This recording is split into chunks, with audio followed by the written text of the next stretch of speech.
Te, pabil naman ho yung sa manok. Tostado yung balat, tama? Opo. Para kay Elsie to, no?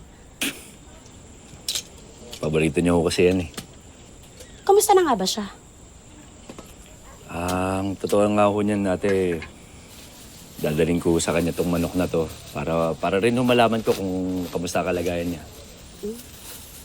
Mukhang non-stop yung pag-aalala mo sa kanya. Baka naman ikaw ang magkasakit niyan. Hindi ho.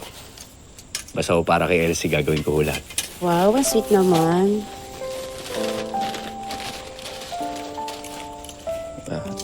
Ito ho.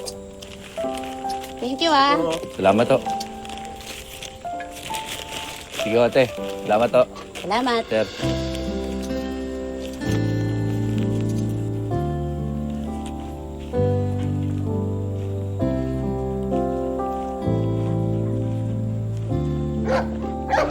Oo. Teka. Huwag mo nang pagbiskitahan to para kay Boss Mahal to eh.